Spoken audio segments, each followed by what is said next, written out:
인사하시겠습니다. 반갑습니다. 은혜 받고 축복 받으시기 바랍니다. 축복합니다. 축복합니다.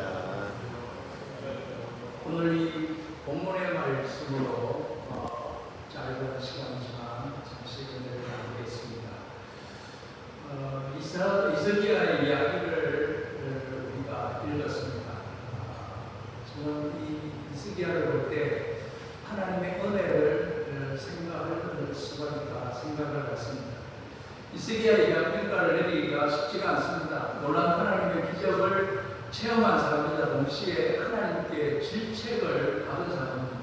이스기야가 그렇게 나쁜 사람은 아니지만 그 하나님께 은혜를 입었던 것은 자격 때문이 아니었던 것으로 생각됩니다.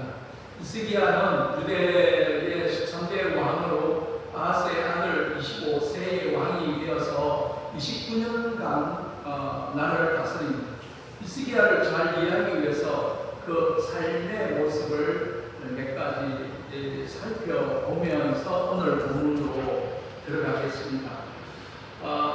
첫 번째, 이스기야의 삶의 가장 충격적인 사건 중에 하나는 유다 왕으로 즉위한 지 6년 만인 31세 때 북이스라엘이 아수르에 의해서 멸망하게 된 것을 보게 됩니다. 때로는 원수지만 때로는 연합하던 미워할 수 없는 형제간의 두 나라였지 않았습니까? 예언자의 말씀대로 한 나라의 운명이 끝난 것을 보며 이스기야는 무엇을 생각했을까라는 것입니다. 아마도 그가 놀라운 만큼이나 말씀대로 살지 않으면 안 되겠다는 생각을 했을 것입니다. 그러한 두려움 가운데 종교개혁을 단행한 것입니다. 이스기야는 그 성전을 수리하고 또 우상의 단을 제거하고 성전의 제단을 회복을 했습니다. 이 감사의 제물과 첫 열매를 11조를 하나님께 드리도록 교육하고 특별히 유월절을 지키도록 그렇게 했습니다. 그 결과 예루살렘의 온 성은 큰 기쁨으로 차고 축복을 누리게 됩니다. 역대하 30장 26절의 말씀으로 보면 다윗 왕의 아들 솔로몬의 날부터 이제까지 이런 일이 없었으므로 예루살렘 장안이 온통 기쁨으로 가득 찼다. 유대인이 레위인 제사장들이나 백성을 축복하니 그 축복의 말이 하나님께 이르고 그들의 기도가 주님께서 계신 거룩한 하늘에까지 이르렀다고 되어 있습니다.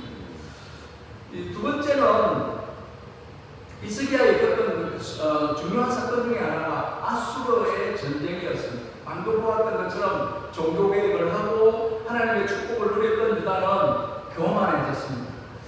교만은 하나님 앞에서 제하지만 아수르의 처지에서 봐도 그냥 그것은 안 되겠다 생각을 했던 것 같습니다.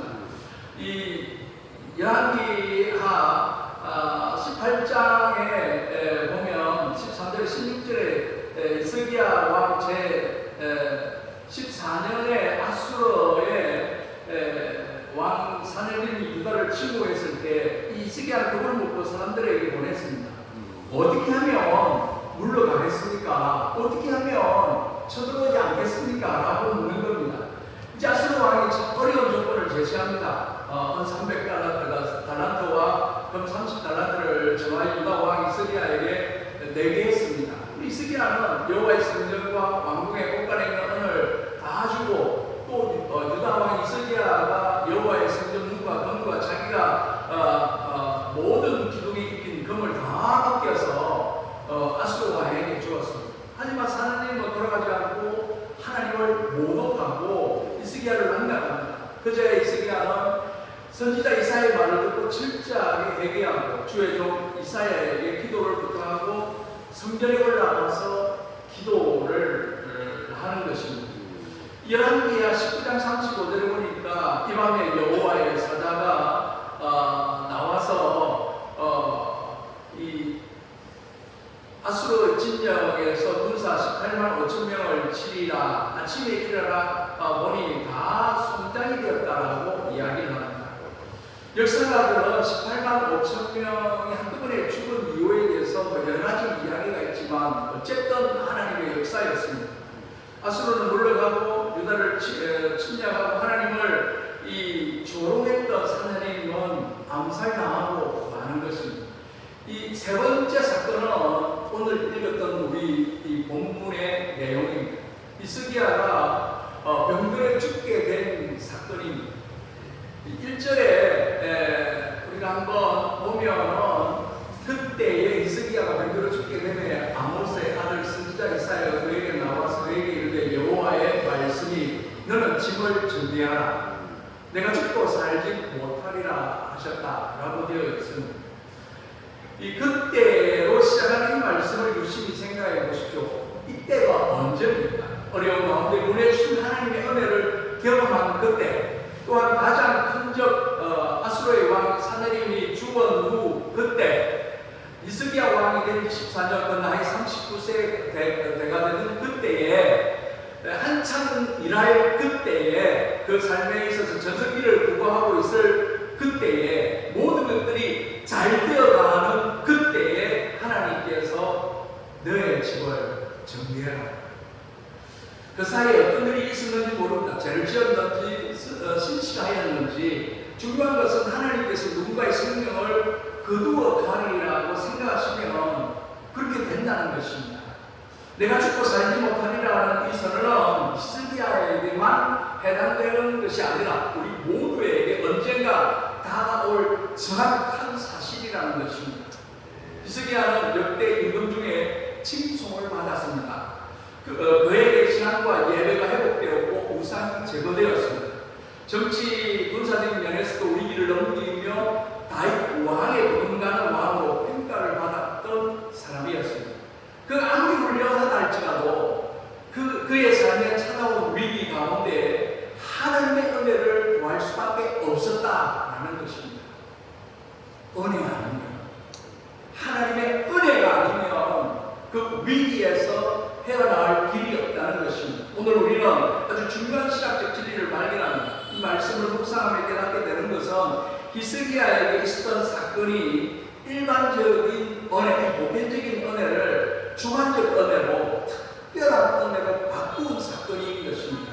중요한 것은 삶의 위기 가운데 삶의 태도가 그 삶이 어떤 사람인지 결정을 한다는 것입니다.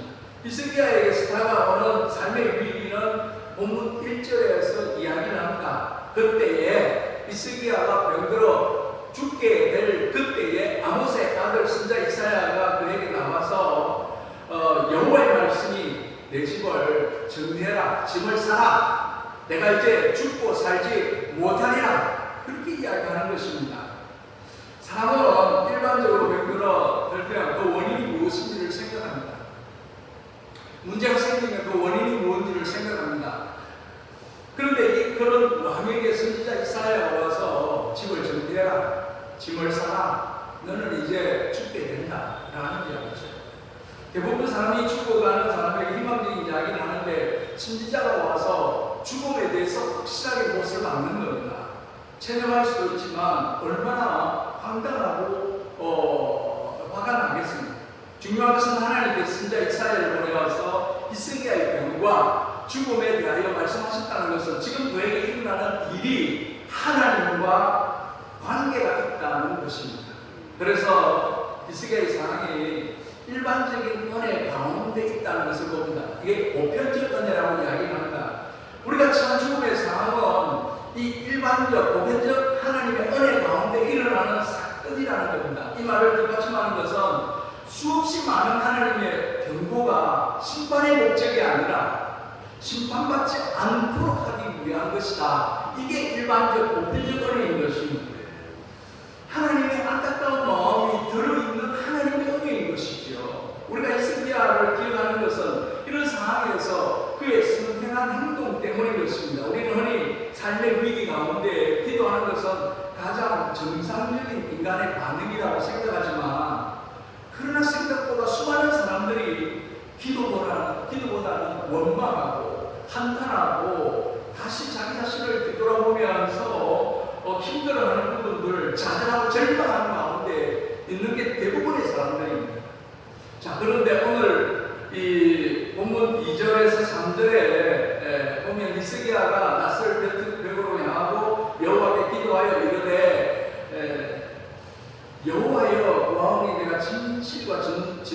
전심으로 주 앞에 행하며 주께서 보시기에 선하게 행한 것을 기억하옵소서 하고 히스기야가 심히 통곡했다라고 되어 있습니다.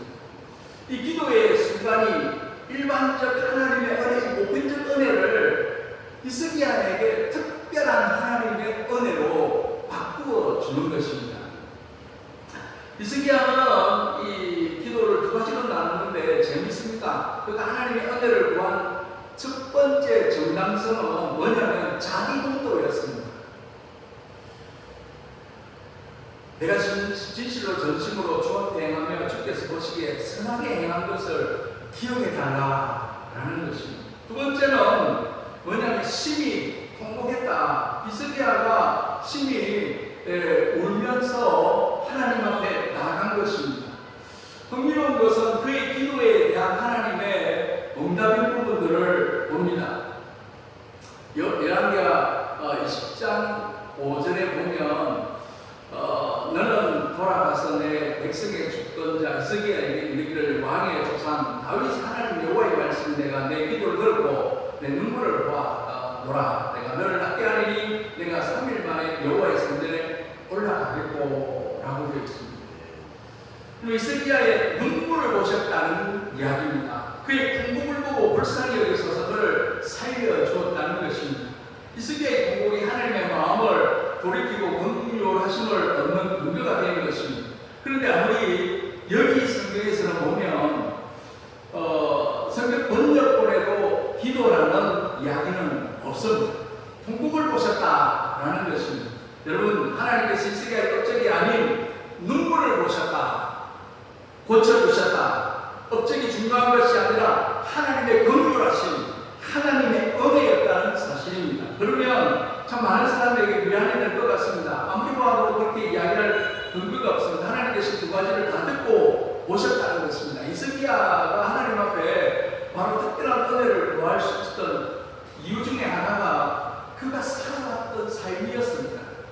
물론 우리 중에 누구도 자기 얻어도 하나님의 은혜를 구할 자가 있겠습니까만은 부지불식간에 우리가 지은 죄가 얼마나 많습니까? 하지만 히스기야처럼 하나님, 제가 얼마나 열심히 살았습니까? 제가 얼마나 주님 앞에 헌신하고 봉사하고 충성했습니까? 제가 얼마나 하나님 앞에 예물을 많이 드렸습니까? 얼마나 내가 이때까지 예배를 빠지지 않고 드려왔습니까?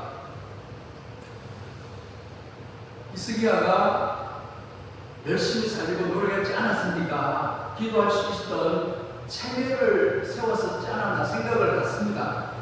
그렇게 흘리는 눈물이어야 더 가치가 있지 않을까 생각도 듭니다. 중요한 것은 하나님께서 히스기야의 기도를 들으셨고 그의 눈물을 보셔서 은혜를 베풀어 주셨다라는 것인데, 히스기야의 삶으로 그 생명을 연장한 것이 아니라, 그 삶으로 생명이 연장된 것이 아니라 하나님의 은혜로 그 삶이 연장되었다라는 것입니다. 문제는 그 다음에 있는 것 같습니다. 추측으로는 기도의 응답을 받고 15년 동안 생명이 연장받고 놀라운 기적을 체험한 히스기야가 왜 끝까지 하나님의 사람으로 살지 못했느냐라는 것입니다.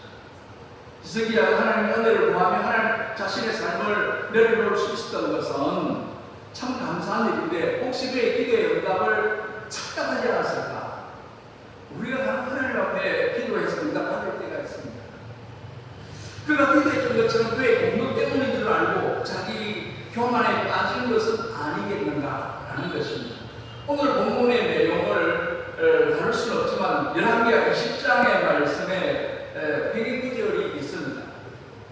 그것이 바로 열왕기하 32장 24절에서 26절의 말씀인데, 그 무렵에 히스기야가 병이 들어 거의 죽게 되었는데, 히스기야가 주님께 기도하니 주님께서 그의 응답하시고 회복될 것이라고 징조를 보여줬습니다.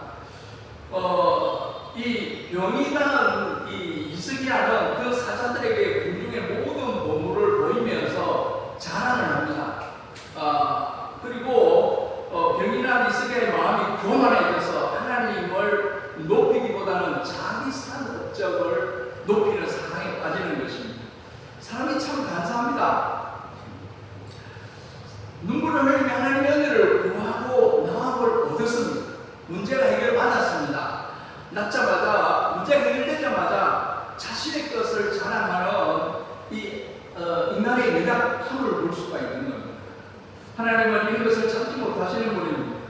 하나님의 진노가 임합니다. 히스기야가 믿음이 있었던 사람인 것은 그 다음 바로의 그 순간인 것입니다.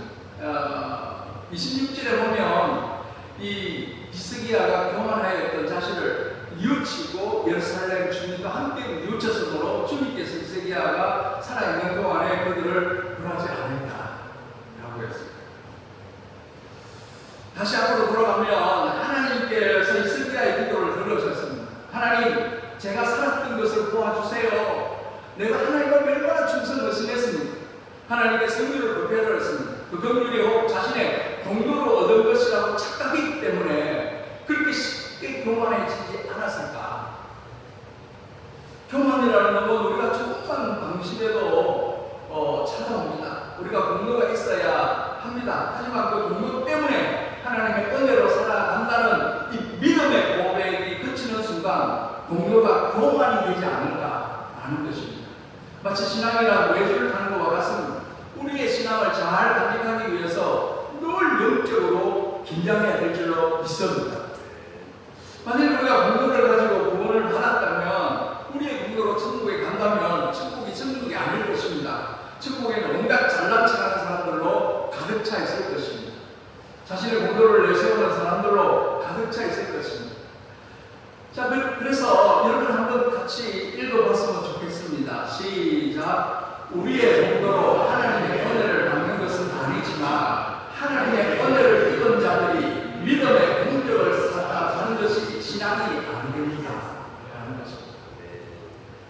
여러분 이 말씀을 잘 이해하시겠습니까? 우리가 믿음으로 살아간다면 믿음의 공적을 쌓아온 무엇이 여러분에게 있는지요? 히스기야는 하나님의 은혜를 체험한 후에 그의 삶에 대하여 명백하게 심판하시는 것은 그가 은혜 받은 자로 살지 못했기 때문이 아닐까? 우리는 히스기야 왕을 통해 하나님의 성품을 잘 깨닫습니다. 여러분, 우리의 눈물을 보시지만 우리의 삶의 태도도 보시는 하나님이라는 사실을 기억하시기를 바랍니다. 자, 그러면 이런 거는 우리 적어놔야 됩니다. 우리의 눈물을 보십니다.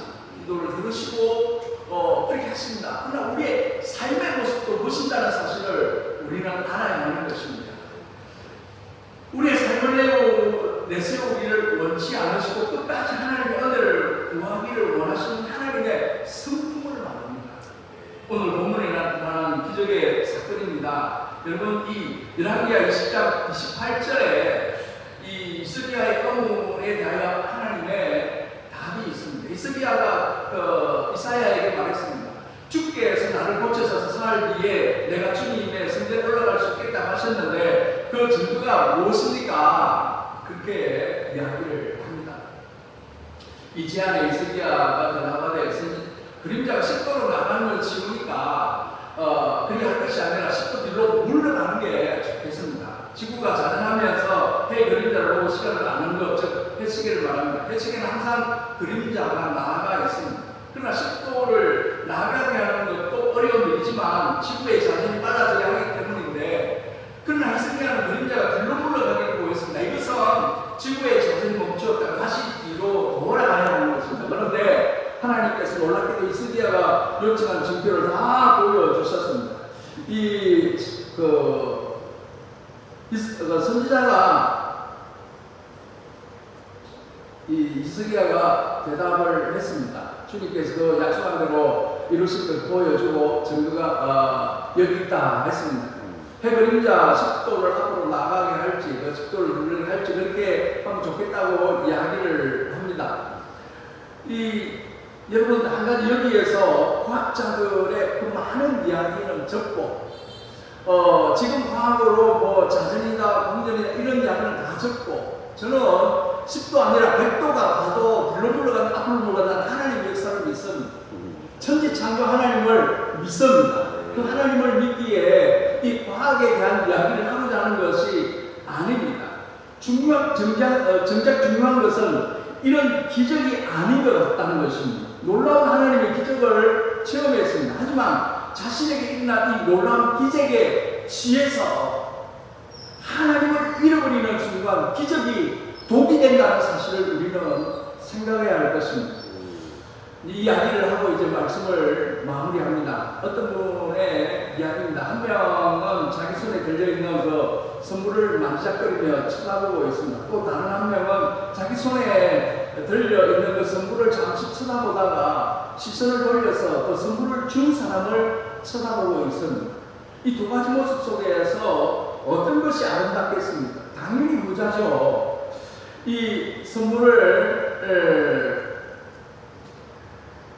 받고서 선물을 쳐다본다는 것, 그것을 준 자를 쳐다보아야 한다는 것입니다. 도대체 누구길래 나에게 은혜를 베풀어서 이런 선물을 주셨는가 하면서 그 선물을 준 사람을 쳐다보며 감사의 눈빛으로 쳐다보는 거죠. 그러나 여기 선물을 준 자보다 선물만 쳐다보고 있는 자가 있다는 것입니다. 기적만 쳐다보는 자가 있고 문제 해결만 쳐다보는 자가 있다는 것입니다. 성경은 이것을 우리에게 교훈해주고 있습니다. 남유다와 히스기야의 경우가 바로 그런 경우입니다. 가장 명확한 표현이기도 합니다. 히스기야가 받은 선물이 얼마나 귀합니까? 히스기야가 인생에 잊지 말아야 할 가장 귀한 것이 있다면 은혜를 베풀어 주신 하나님의 얼굴이지 않습니까? 그런데 히스기야는 그 하나님의 얼굴을 향하지 않고 자신이 받은 은혜의 선물을 즐기며 누리며 자랑하며 교만에 빠졌다는 것입니다. 은혜를 잃어버린 사람들의 특징입니다. 자신이 누리는 것을 은혜라고 생각지 않고 자신의 공로로, 내 능력으로, 내 힘으로 하나님께서 은혜를 베풀어 주실 때와 은혜를 거두어 가실 때는 아주 명확하게 구분됩니다. 히스기야가 죽을 병에 고침을 받고 15년 생명이 연장될 수 있었던 것은 그의 겸손함과 눈물이었습니다. 한편 히스기야에게는 하나님께서 엄청난 부귀와 영화를 주셨습니다. 이것도 하나님의 은혜입니다. 이렇게 히스기야가 하나님의 은혜를 누리고 있을 때 바벨론 손님들이 찾아왔습니다. 히스기야가 병들었다 나았다 함을 듣고 도대체 어떤 일이 있길래 싶어서 찾아왔습니다. 그렇다면 이제 히스기야는 자기의 병을 고쳐주신 하나님을 소개하고 하나님을 자랑하고 하나님을 높이고 하나님 앞에서 자기가 간증을 해야 되지 않겠습니까? 히스기야가 자기에게 재물도 주시고 자기 생명을 15년 연장해 주신 하나님의 은혜에 대한 감사의 마음이 충만할 텐데 어찌 바벨론의 사자들에게 하나님에 관하여는 소개하지 않았다라는 것입니다. 하나님에게 가장 중요한 도와를 줬습니다. 하나님께서 그의 전부가 되신 것입니다. 그러나 히스기야는 그 성중에 은혜를 베풀어 주신 하나님에 대한 생각이 별로 없었습니다. 그러니까 자기의 공물고와 재물만 보여주고 자랑했던 것입니다. 다시 말씀드리면 선물을 주었습니다. 그런데 히스기야는 선물만 보았습니다.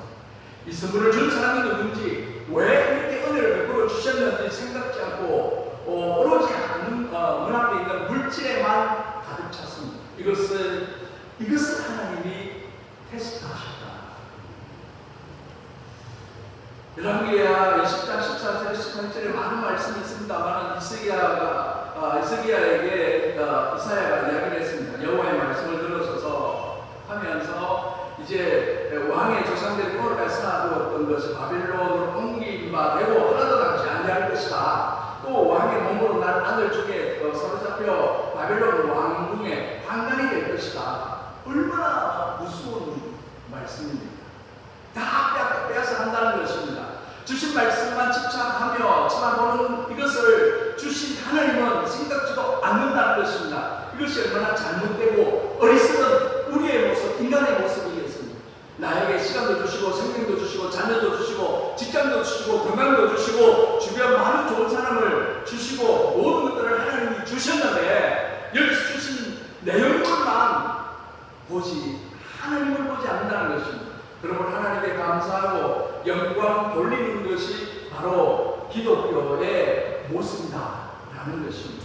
기독교에 어떻게 변질되는지 주님 보다는 축복에만 관심이 있고 한국의 많은 교회 신도들이 여기에 매몰되어 있지 않나 생각을 갖습니다. 하나님께 영광 돌리고 하나님께 감사하며 사는 것이 진리요, 이렇게 사는 것이 진리대로 사는 삶인 줄로 믿습니다. 이것이 오늘 사는 우리에게 주시는 하나님의 메시지를 기억하시고 우리에게 얼마나 많은 은혜를 주셨습니까? 앞으로도 은혜 아니면 살 길이 없는 우리에게 우리는 바라봐야 될 때 하나님의 얼굴이요 하나님만 자랑하고 높여드릴 수 있는 저와 여러분들이 되시기를 주의 이름으로 축원드립니다. 기도하겠습니다. 할렐루야. 하나님